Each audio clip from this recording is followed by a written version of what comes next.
Hello, good morning. Mark here, Maria Banga.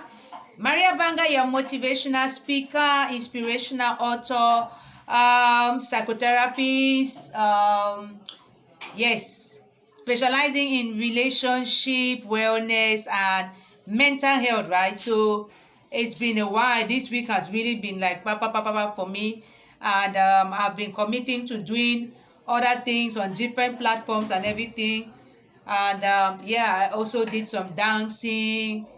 So I want to do at least this one today before, you know, it's all about keeping it real, right? I love keeping it real, and the more I learn, the more I want to share. I learn from personal experiences, I learn from studying, I learn from listening to other things by other people. I put all of that together and then I share. So I was listening to Tony Gaskins on YouTube, and he was talking about this. I'm not a man, so I only learn about men either from relating to them or from listening to them on their own platforms, putting it together and then sharing so that sisters can, pick one or two things up, think about what's happening in their own lives, or be careful about where they are going to. Being cute, and yes, I'm a feminist, I'm a woman's rights advocate, so I really want to reach out to as many sisters as possible. Tell them, sisters, be careful. Oh, you might be in a whatever you call it relationship. It might just be a situationship. It might just be a how man go do ship. Everything is possible nowadays, and I want to talk about some signs, 5 signs to know the man has moved on mentally. I was talking once about domestic abuse, and I was saying that sometimes you are being emotionally abused, psychologically abused, mentally abused, and you don't even know. You think like, oh, what's happening? What am I not doing well? Something we like to focus on what we are not doing well and all of those things. I don't need the distraction. Have you found the keys? It's in the office. The keys are in the office. I don't know what we are going to do. I don't have another set of keys. Can we call Cora? Call who? Cora. Go and ask Sonita to write in the group. Cora will respond on the WhatsApp group. Please, I'm doing a live video. I'm not interested in solving that problem now. Let her just please write. Okay, well, this is it. I have an issue to solve. The office keys, they left them in the office and locked the door. So I'm saying that when you're in a relationship and the man starts behaving one way and you just keep staying there, you start praying, you start hitting your head, you start wondering what's going on. Sometimes he has just checked him out mentally. He's checking out mentally before he checks out physically or not, just to see if he can find better out there, or he can torment you more, push you to the wall, get what he wants from you, and then keep living his best life out there. So let's go. I'm doing this quick. I just finished sports and everything. I'd committed to do this video at 9 o'clock, so I'm doing this, and then go and get ready and go out for my day, right? So the first sign is that he stops investing time in the relationship. You know how in the beginning now he's so excited, all of you are so excited, and you're spending time together. He's chatting, texting, he's calling, he's coming and picking you up, you're going out, you're doing all of those things. Good. But after that, he stops. You have to call him now non-stop. And then he will answer once and tell you he's busy. He will call back. Oh, it's not like this. You have to understand. You have to give him time. You have to, he is checking out, or he has already checked out. So you are now on your own henceforth. And it is your business what that relationship becomes. That is when you say, I put in my everything, I gave him my all, I did all of that. Maybe you have even become, I don't know, a ghost of your shell of yourself. You have maybe put on so much weight, the man is still there, figure 8. Or you have lost so much weight, the man is there, looking so fresh, like Who else is taking care of him? I don't know. So you are there, you are the one even begging him, even for sex, you beg. Whereas in the beginning, he will not leave you to sleep. What is that? Like one woman was saying on some YouTube I watched, for 5 years, her husband was not touching her. It's a whole psychiatrist, said Dr. Imani. And then the speaker was asking her, the host was asking her, but if he wasn't sexting you, then who else was he sexting? 5 years? So those things happen. That's in America. When I was talking about this woman here for 25 years, she counted whether it's how many times, or 10 times or what. It's possible. The man has checked out long ago. You are just there now like, some figure, whatever. You are running the home. You are keeping it clean for him and the children. But that's all. There's no more relationship. It is situationship, like how man go do. Number 2, he argues a lot. They say that men don't like to talk. Okay, but any little thing is an argument. Bring up anything. I remember in my marriage, even talking about the children's school fees was an argument. Something that we know. This thing is coming up. September is coming. I don't hear nothing. Until 1st September, no installment. 15th September, letter from school. All of that. Anything you bring up at any time is an argument. Food argument. In short, don't even talk about your own self. You are not important. But every other thing concerning what he should normally be doing is an argument. He wants to go to somewhere, you just there ask a question, argument. You want to go to somewhere, argument. Whatever is happening, argument. It's not like misunderstanding, it is argument. Because there's a way to talk as couple, as partners. You can be discussing, you can dialogue. Even when you don't really see eye to eye, we can agree to disagree, we can disagree to agree, whichever way. But no, the one that it has to be until you end up crying, and then you don't talk to each other for a little while, and then blah, blah, blah, blah, blah. The man has checked out mentally. See, arguments don't even get to them because they know that we know how to talk, yet we are the ones who feel the pain of the argument. So for them, it's just like football match, they're making commentary, So, whatever. In short, by the time he starts it, he has kind of like put the fuel now. You will blow up with it, and then he will put another fuel again. You will blow up with it, he will put another fuel again. And then after he will get out and go him away. Wow, whatever is happening there, where he's going to find his respite right now? No. And you want to join?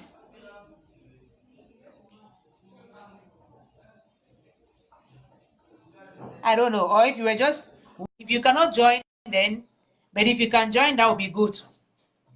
Because sometimes when I talk alone like this, I'm like, somebody can join, fine. Or you were just waving, mama, no problem. Okay, so number 3. Oh, before I finish, the man argues with you like that because he wants to make you scared. He wants to put you on the defensive. The best way to defend yourself, like he doesn't want you to check him out, is to attack. The more he attacks you, the more you are on the defensive. When you're on the defensive, you either become passively aggressive, like you stop talking, you sulk, you say don't touch me, all of those things. But that's what he wants now. So he has good reason for treating you that way now. Or you become ridiculously submissive. You want to try to do everything to please him. You don't want to make him angry. You don't want to lose him. You have already lost him, my sister.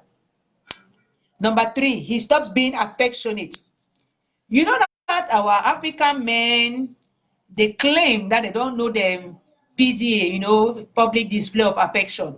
So generally, the typical one, they will say, our fathers know used to do that. What do you mean by hold your hand? What do you mean by kiss you in public? What do you mean by open the door for you? All those wine man thing stuff. But some ones are trying. And well, we are all human beings. We are all looking for affection, attention, and intimacy. It's not only the man who needs it. We women, we need it. We even need it so much more because we are doing so much for the whole family. So we need that. But then if somebody cannot show you that affection, or if he has started and all of a sudden it starts to reduce, my sister, he's checking out mentally. He's reserving the little he knows for your banya or something like that. Okay. uh, Start to be concerned. Oh, you yourself start to check out mentally too. Number 4, he doesn't care about your feelings anymore. We are human beings. We all have feelings. We all have emotions that get worked up in one way or the other. When we get into a relationship, it is because we want to relate with the other person in a way that they can understand us, we can understand them, and we can walk this journey together. If not, what's the point? Be on your own like myself. Relate with yourself. Have the best relationship with yourself. But if you go and get into a relationship like a ship, and there are the two of you in that ship, or many, for polyamorous people, whatever, there will still be feelings involved. And you don't want to hurt the other person's feelings. Now, what's the point? Are you that mean? Why get into a relationship with somebody to hurt their feelings? Stay on your own. Or you people agree that we are just meeting for the sex, but that's not relationship. It's just for that one. But if you are together, and maybe in the beginning, oh, I don't know about you, but I know my beginning. I said one day he even went to the salon with me and sat there. That was so flattering. Well, it was only one time. I wish it was even 2 or 3 times. Man. But at least that one time now it was, hey, yeah, I felt so sublime. And after that, we went to, it was a Sunday. After that, we went for evening mass together at the cathedral. Man, those are those one things you hang on like that. You're like, dolo. So it is because he knew that it would warm my feelings up if he comes with me. It will be a show display of affection, all of that. But gradually, it was like, I beg, I don't care. See, stop nagging around, whatever, your business and stuff like that. Whether you cry, whether you are happy, what are you happy about? Look at me, trouble. Uh, in short, they even start chastising you. Look, when you say, what do you think about this dress? Ish, is red a color? Can you imagine? Or he says, it's a nice dress, not that color so terrible. Huh? You think that dress, it's a nice dress, but I don't know whether it will be nice on you. With all those your curves and your stretch marks, and they make those kind of remarks. It will hurt you, and they know. But they just want you to be hurt now so that they have their time to go and be doing whatever. The man wants a reason to justify his deviation. So the best thing is break her. So when she's down, well, she's down. That's how she is. Sulking all over the place, moody woman. I don't even know what kind of ballot I went and got myself involved into like that. So that is why I said even what could seem a compliment is a sarcastic ridicule. That's deliberate one. Number 5, he is distant, withdrawn. Intimacy or sex is almost zero. He looks for all reasons to hit the road. I remember my own now. I said once I told him that even if it's a goat that dies in your village, you attend that funeral.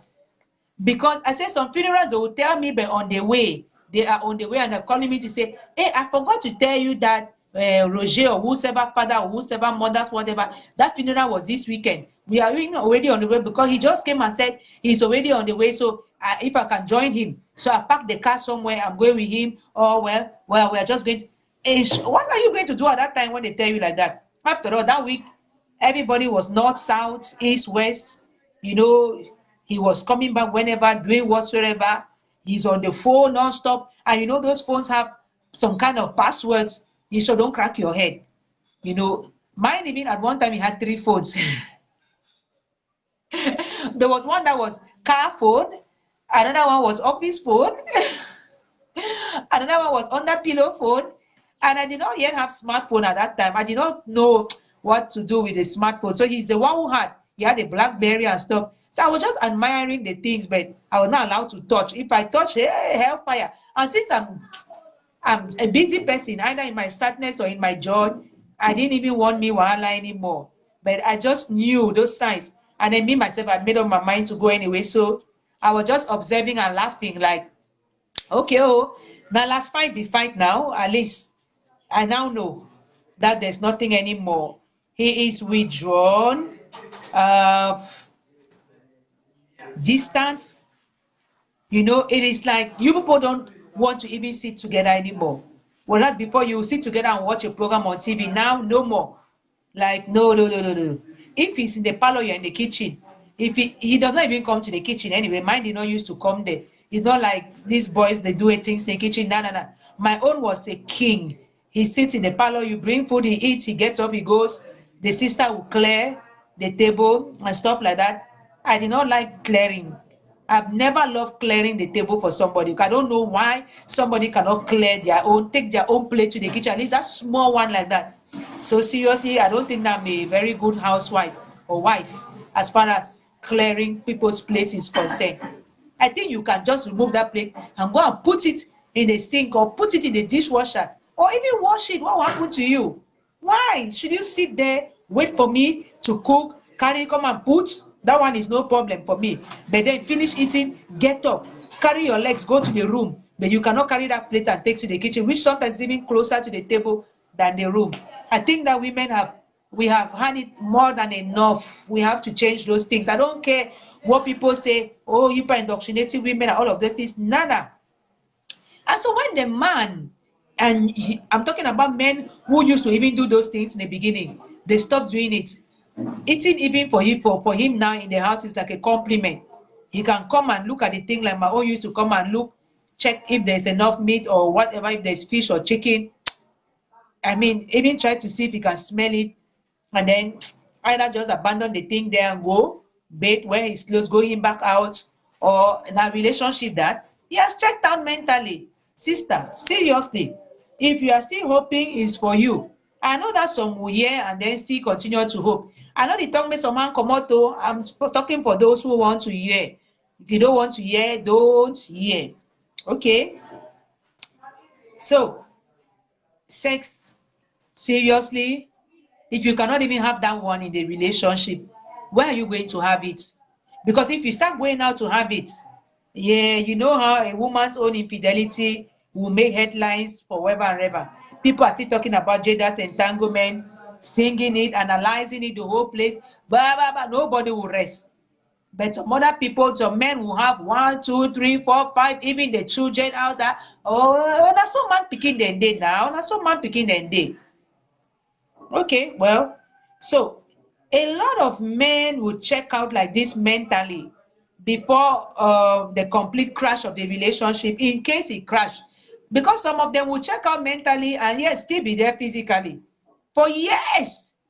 Because well, they want that house, they want that space now when they can come back and crash and then know that at least there's somebody who can take care of them when post-trade comes or old age or stuff like that. It's not forever that you follow side chicks now. All these young girls like this, when the man gets to maybe 60, 65, he cannot handle them anymore. So he needs his mommy back at that time. That's what you are, simple mommy. Yes. That is why they will check out mentally and still keep the physical presence so that at least you can still say that I get my man, no problem. Some people will stay in camp, will stay 18 years. You think that that man is doing what? If he wanted to marry you, you know, I'll marry you since. But it's because he just wants you there, at least guarantee, for old age. So, yes, a lot of men will check out like this mentally before the complete crash of the relationship, if it happens, because they don't want to close you up, since they might still need you, of course. So closure is generally not a man's thing. How many of us women, even me standing here, have received any closure in a relationship? For what? Either he's just ghosting you and disappearing. I've just become an expert at identifying those things. So I laugh. When you ghost me, if I even still feel like you are a nice person now, I can after some time just give you a nice bye bye and thank you even for your being there or fooling around me. But if I think that you are a child or you are not worth my energy, I don't. But I've given myself closure.